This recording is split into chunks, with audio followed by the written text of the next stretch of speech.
The wind didn't just blow across the auction yard that morning, it screamed. It's not right. It carried dust, broken hopes, and the sound of a child trying not to cry. Beneath the dull gray sky stood a small girl no older than 9, her boots too big for her feet, her dress hanging loose on fragile shoulders that had already carried more sorrow than most grown men.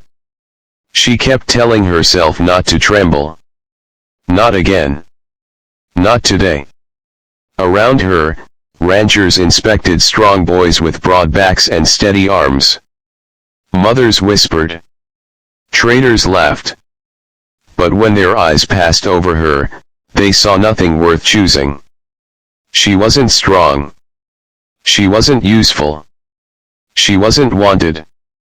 I can work, she whispered, though her voice barely survived the wind. I won't cause trouble. But the world had already turned its back. The auctioneer lifted his hand to move on. And in that moment when hope finally began to die, a single voice rose from the back of the crowd. Calm. Steady. Certain. I'll take her. And everything changed. The yard outside Red Hollow was crowded, but loneliness still found a way to wrap around Lila Mae Harper like a winter coat she couldn't remove. She stood near the wooden rail fence, fingers gripping the splintered edge as though it were the only thing keeping her upright. Dust clung to her thin braids. Her boots, once someone else's, rubbed painfully against her heels. Men passed her without stopping. They examined boys with sturdy shoulders, asked about farm skills, lifted arms to check muscle. When they glanced at Lila, their eyes moved on quickly. Too small. Too quiet. Wouldn't last a season. The words weren't cruel. They were worse than cruel. They were indifferent. The auctioneer, Mr. Dobbs, cleared his throat. Next. Lila swallowed. I can clean, she tried again. I can sew. I can gather eggs. Please. A woman tugged her son closer. A ranch hand chuckled. Someone muttered, she won't survive winter. Lila had heard it before. Every town. Every yard. Every rejection carving something away inside her. Her parents had died during a fever outbreak 2 winters ago. Since then, she had been passed between temporary shelters and traveling groups, never staying long enough to feel safe. Never staying long enough to belong. Her knees trembled. Nobody was bidding. Nobody cared. Mr. Dobbs turned the page in his ledger. Moving on. Hold. The voice wasn't loud. But it carried. Heads turned. A tall man stepped forward from the edge of the crowd. He wore a dark duster coat faded by years of sun. His boots were dusty but polished with care. A wide-brimmed hat shaded a face lined by time, not cruelty. His name was Jonah Callahan. And everyone in Red Hollow knew him. A rancher who kept to himself. A widower. A man who spoke little but worked hard. Mr. Dobbs blinked. You sure about this, Callahan? She's a child, Jonah interrupted quietly. The yard fell silent. Jonah walked toward Lila, each step steady. No rush. No hesitation. He knelt in front of her so their eyes were level. What's your name? Her throat tightened. Lila Mae. He removed his gloves. Well, Lila Mae, you don't belong here. Her heart stuttered. Was he rejecting her too? He extended his hand. You're coming home. Home. The word felt fragile. Dangerous. She stared at his hand for a long moment. Then, slowly, she placed hers in it. And the world shifted beneath her feet. The journey to Jonah Callahan's ranch stretched across miles of golden plains. Lila sat stiffly in front of him on the saddle, afraid to lean back too much. Afraid to take up space. The wind tugged at her braids. Jonah noticed the way her hands trembled and without a word wrapped his coat around her shoulders.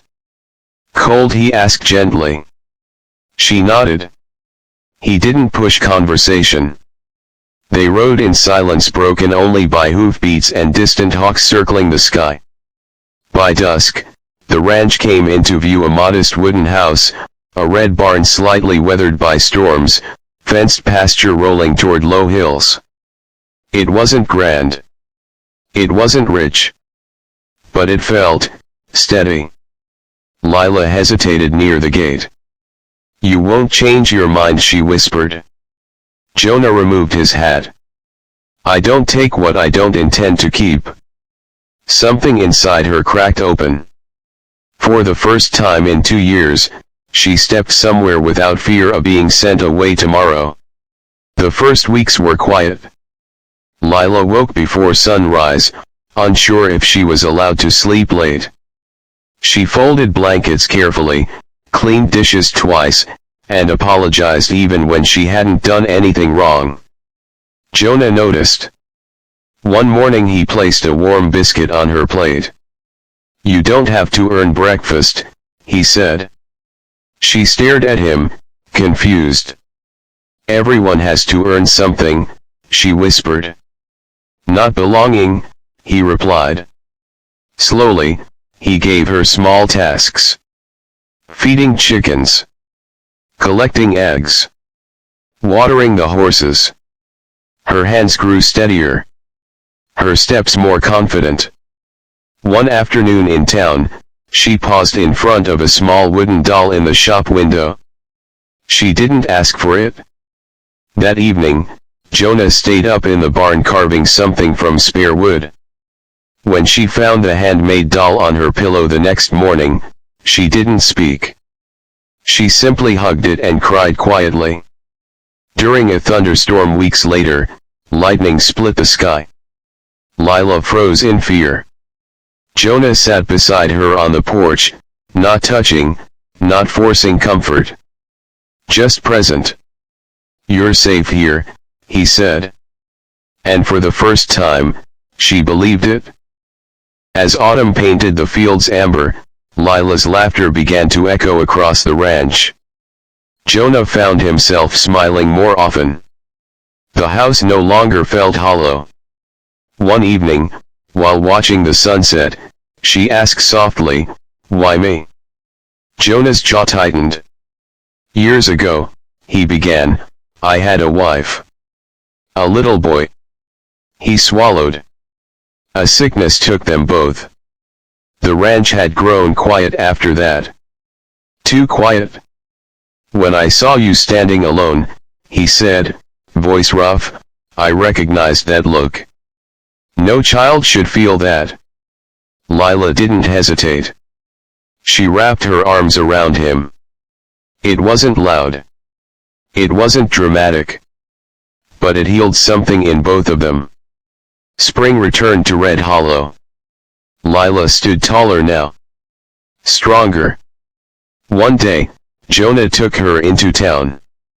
They passed the same auction yard. And there near the fence stood a small boy, dusty-faced, trembling. Ignored. Just like she once had been. Lila's chest tightened. She tugged Jonah's sleeve. He shouldn't be alone. Jonah looked at her. He didn't need to ask what she meant. They stepped forward together. The crowd murmured.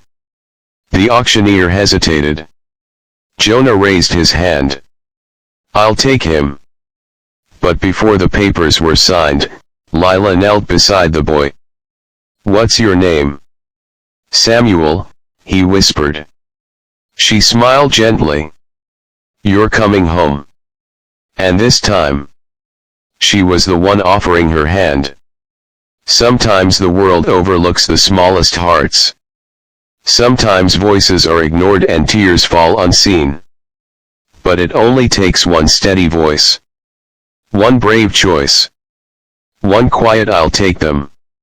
To change a life forever. And sometimes, the child who was once unwanted becomes the reason someone else is saved.